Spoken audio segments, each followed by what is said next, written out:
am making out my income tax. Your income tax, huh? Well, you got a little time. The deadline's not till midnight of April 15th. Oh, Jim, when do you make yours out? Midnight of April 15th. Well, I do not want to be late. Yeah. Here's some kind of case. You actually look like you're enjoying that. I am enjoying it. Why, I get a wonderful feeling out of making out my income tax. Wait a minute. Wait, what? Did you flip? You're putting down all your tips. Of course. Tips are part of your income. Don't you put down your tips? Yeah, but I just give them a rough estimate. Like if I've made, $100 in tips, I gauge it as close as I can without a computer, and I put down 80 cents, Eddie, that's really a rough estimate. You know what happens? When you smooth that out, you're under arrest. What do you mean? All they expect is a rough estimate. I mean, who can remember how much you make in tips in a year? I really can't. For goodness sake, why don't you do what I do? I take all the tips down, and I write them down in this notebook. 2 things I learned never to put in writing. I love you, and I owe you. Well, I don't care what you do. I'm going to do it the way you want to. You go ahead. I think I am finished. Let me add this up. $42.15 is what I paid it. You pay? After all your withholding and deductions, you don't get anything back? We may not get anything back. I paid them a little $42.15 and they guard my whole coastline. Let me look at this foreign something. Oh, yeah, they're coming with a net for you. What are you talking? Yeah, you didn't even declare any deductions. Well, I thought I'd forget about that. Forget about it? Mm-hmm. No one forgets about deductions. It's un-American. It is? Certainly. They expect you to take a few little things, like medical expenses. I didn't have any medical expenses. I wasn't sick.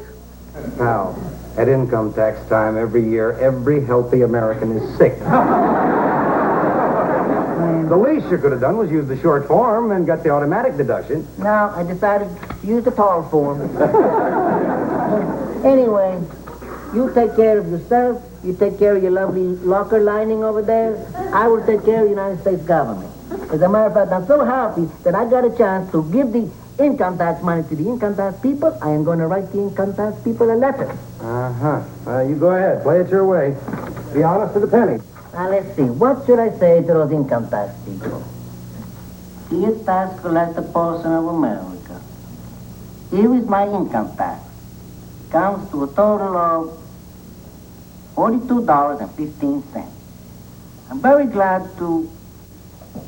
Wait a minute, that doesn't seem like enough for the privilege of living in this wonderful country and having my coastline protected. So, I am sending $50. Please consider the extra money as a tip from me to you.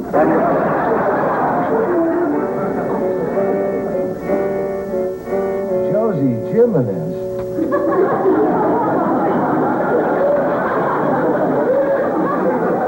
Hey, Oliver. Yes? Are we allowed to accept tips? Well, please try to remember that you work for the Internal Revenue Bureau. And this is the middle of a business day. Kindly save your questionable humor for after working hours. Not kidding. Here's a guy sent us a tip. What? His tax comes to $42.15, and he sent us a check for $50. What? He said the rest is for us. You want to split it? Well, $3.90 apiece. Well, please. Well, either this is the work of some practical joker or this guy's a crackpot. Well, this is enough to throw off the books. Oh, why did this have to happen to our office? Everything's been going so well this season. He didn't even take any deductions. Oh, an exhibitionist. What a slipshod return. Do you have any idea what this would do to our computer machines? Messy? Messy. Yes. $7.85 just milling around there without a category. Floating out in orbit. And the nerve of the guy sending his tax return in early. Yes, slipshod, just slipshod. He is slipshod. You know what we ought to do? We ought to call him and come in and have a talk with him. Oh, immediately. We've got to straighten this thing out. No deductions. Slipshod. A tip. Hey, slipshod. Ralph, what did I do with that file on corporate holdings? The file on corporate holding, the last time I saw it, you had it on your legs. Excuse me, sir.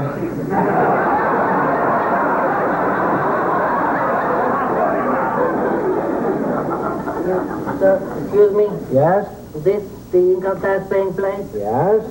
You want to see me? I don't think so. So, I mean, you sent me an invitation. My name is Jose Jimenez. Jimenez? Oh, boy, we want to see you. Hey, Oliver, here he is. This is him, Jimenez. Who?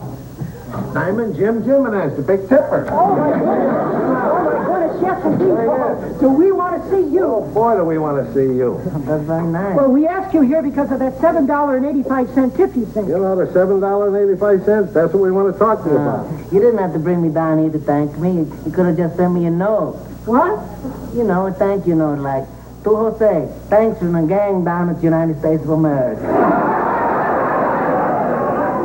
We don't want to thank you. We want to give you back the money. Give me back the money. I should take back that thing? But that is a terrible thing to say to a person. What, a person who takes back something that he gives to somebody else is an Indian grabber. Look, that's your business. We don't want to throw our books out of kilter. Now, Ralph, please. Now, if you'll just be seated, Mr. Jimenez. Yes. You see, we collect a certain amount of taxes, and that same amount has to be shown on the books. If it's even a penny more, the books are thrown off. And if our books are thrown off, Washington is thrown off. And if Washington is thrown off, the whole world is thrown off. It's your turn. Take back the $7.85, will you? All right, now, Ralph, Give me the tip. Please, Ralph. Now, look, Mr. Jimenez. Jimenez. Yes, well, it's very nice of you to make this gesture, and the gang down at the United States of America is very appreciative. But you've got to remember one thing, Mr. Jimenez. Jimenez. You've got to remember that Uncle Sam isn't like a taxi driver or a waiter. He doesn't accept tips. Well, then why don't you hang a sign on the Statue of Liberty? No tipping allowed. Now, look, your whole return is highly irregular. You're going to have to take back more than just the tip. More? Certainly, you failed to make any deductions. Well, I didn't want to take any deductions. But you're entitled to them. I don't care. I want to give my Uncle Sam as much as I can give him. Look, you little troublemaker, you ain't going to get away with this. We're going to keep our books clean, and you're going to take back the tip. Now, here's our check for $7.85. Take it and go. Look, Mr. Big Government Person, do not push me around. You know what I will do? If you force me to take that check, What? I'll fold it. You wouldn't dare.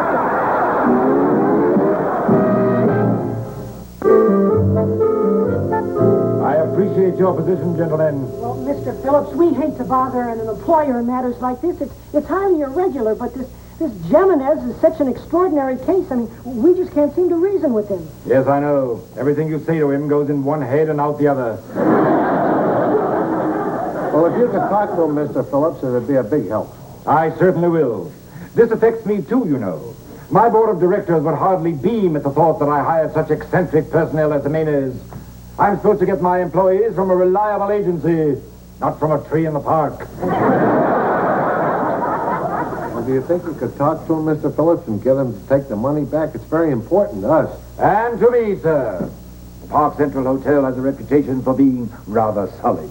Well, the Internal Revenue Bureau isn't exactly known as a fly-by-night group, you know. We're doing business all over the country now. Obviously, gentlemen, we cannot force Jimenez to take back this tip until we find out why he wants to give it. What is the deep psychological impulse behind it? And in order to find out, we have got to probe deep into his subconscious mind and isolate the motivation. How do we go about doing that, Mr. Phillips? Fortunately, I am equipped to deal with this problem. It's not merely by chance that I'm the managing director of this great establishment. Oh, no. It's because of my superior intellect, my keen perception, and my intimate knowledge of human behavior. The psychology of the mind. It has always fascinated me. Freud, Jung, Adler. I've read them all. And though I'm merely a layman, I might add that I have analyzed myself for faults, and I find that I have none.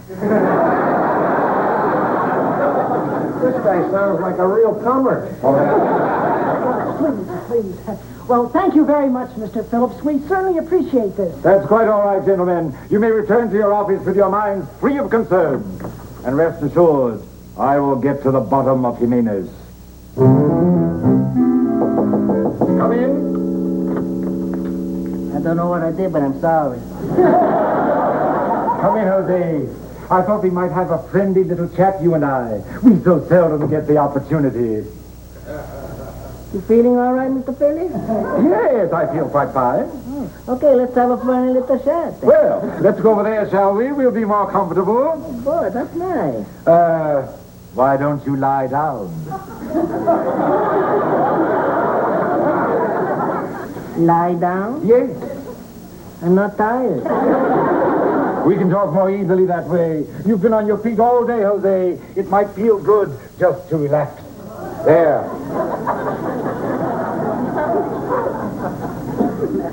You going to write something down? Yes. I'm sure that what you're going to say will be so interesting, I wouldn't want to forget a word.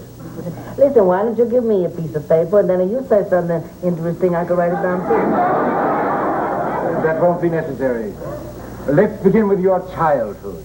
Did you have a happy childhood? Oh, Jay, my childhood was one of the happiest hoods I had. What about hostilities? Hostage? No, I was born at home. We couldn't afford one. No. I mean hostilities. Did you hate anyone? For instance, your mother. Hate my mother? I love my mother. She was my mother. What about your father? He was my father. I mean, did you love one of them more than the other? No, I loved them both the same. They were my mother and my father. They were a set. Let's forget about your mother and father for the moment. Okay. Now, the rest of your family. Any sisters or brothers? Yes, I had 2 sisters and 2 brothers. These brothers, did you get along with them? They were my brothers. I mean, did you get along better with one than with the other? Oh, well, for years, I got along better with the older one. Aha. Why? The younger one wasn't born yet.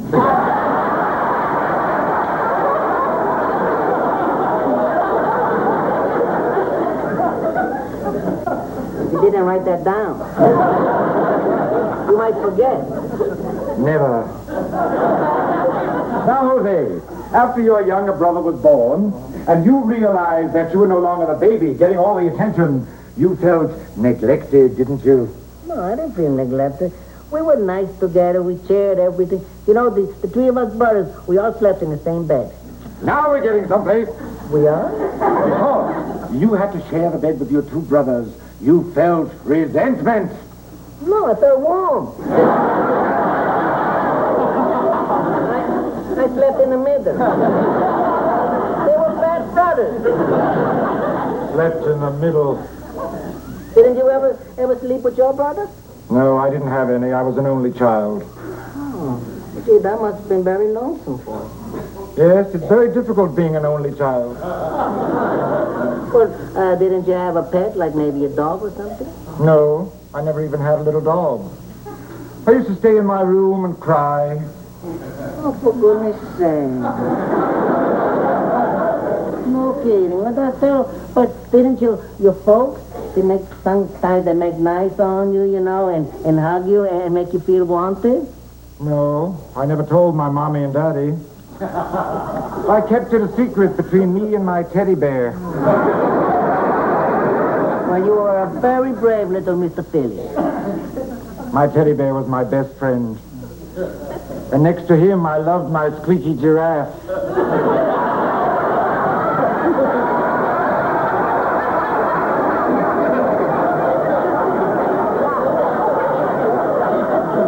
I remember many nights I used to cry myself to...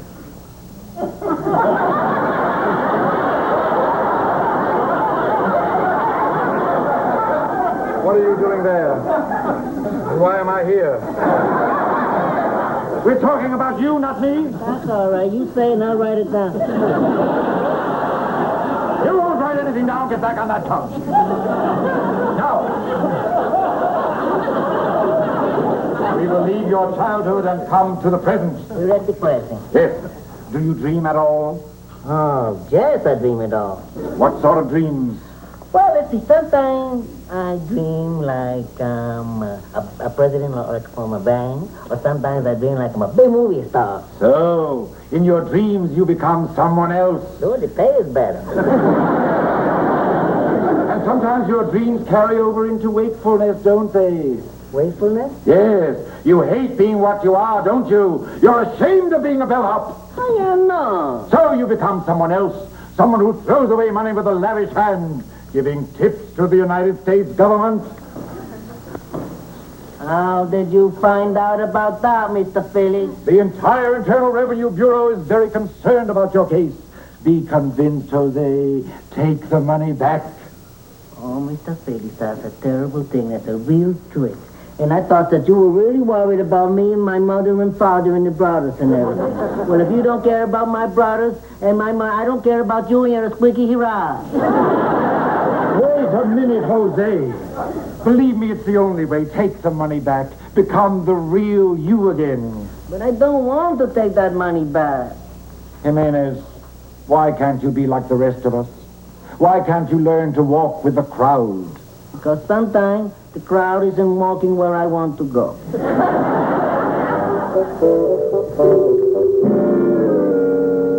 Thank you, Chet Hinckley. This is Dave Nutley. Now, believe it or not, when a bellhop named Jose Jimenez filed his income tax return, he decided to show his gratitude to the country by including a $7.85 tip for Uncle Sam. Now, Washington is asking, how does the federal government show a tip on the books? It appears that the generosity of Mr. Jimenez has stirred up quite a controversy, not only on Capitol Hill, but around the world. For a report on this, we take you now to Donald Bunkley in Moscow. Thank you, Dave Nutley. This is Donald Bunkley in Moscow. The people of the Soviet Union feel it is obviously capitalist propaganda for a citizen of the United States to tip his government $7.85. However, here in the shadow of the Kremlin, the incident has caused just one comment. Where did an oppressed worker get all that money? This is Donald Bunkley in Moscow, turning you over to Hillary Winkley in London. Winkley here. Thank you, Donald Bunkley and Dave Nutley. Actually, rather an interesting reaction here in London over the American income tax incident with one Jeffrey Jimenez. The average Londoner seems to feel that this, once again, points out the need America has for socialized medicine, so that chaps like Jimenez can get help. This is Hillary Winkley in London, turning you over to Dave Nutley in New York. Thank you, Donald Bunkley and Hillary Winkley. Now to wrap up the weekly Nutley, Bunkley, Hinckley Weekly. Here's the weather. Tomorrow will be sprinkly. Except at the Park Central Hotel, where bellhop Jose Jimenez is creating a thunderstorm. Temperatures... Phillips here. Oh, Mr. Barrett, how nice to hear from you.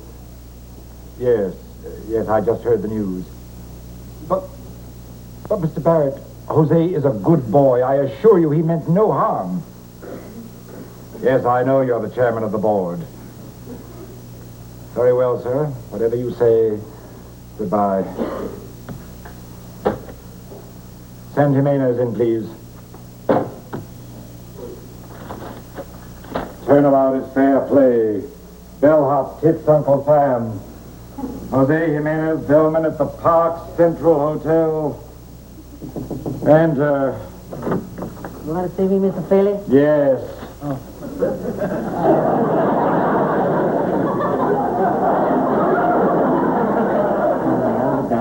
How nice. That's a good one today.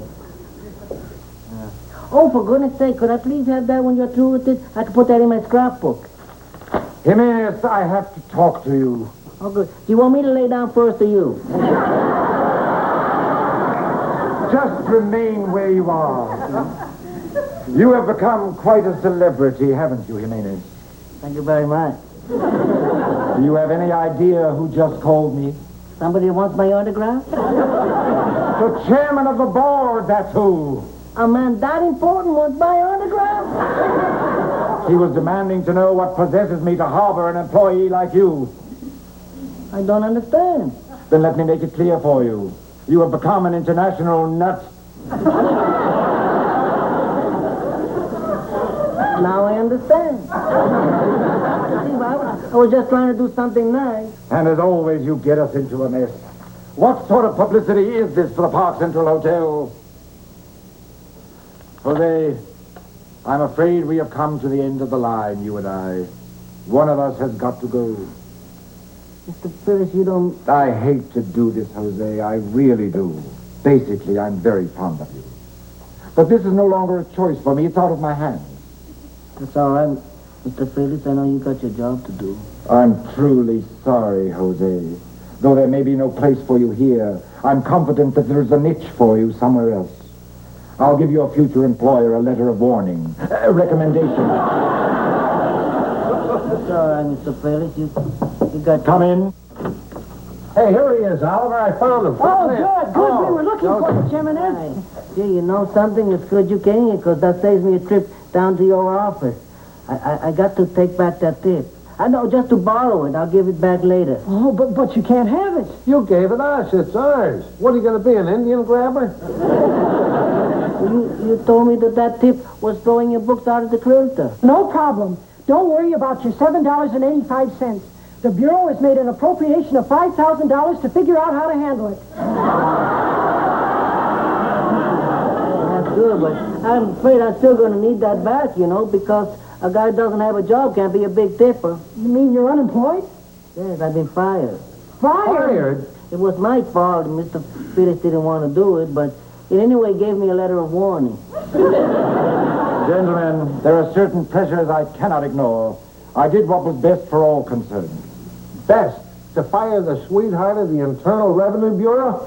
Sweetheart? Well, we were just as surprised when we got the call, but the Bureau loves all the publicity. They think it's done wonders for the image. Up to now, we haven't exactly won the title Most Popular Government Bureau, And public relations figures it might start a new trend. Sure. People may start liking us. You mean that the gang down at the United States of America's not mad at me? Wow, the United States loves you. Drop down any time and have lunch. Oh, Bye, Josie. Goodbye.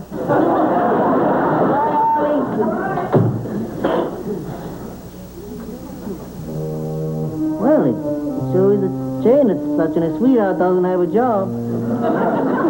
Jimenez, I don't know how you manage it. But somehow, in your distorted way of thinking, everything seems to turn out all right. In view of that, would you do something for me? I'll do anything for you, Mr. Phillips. Start writing.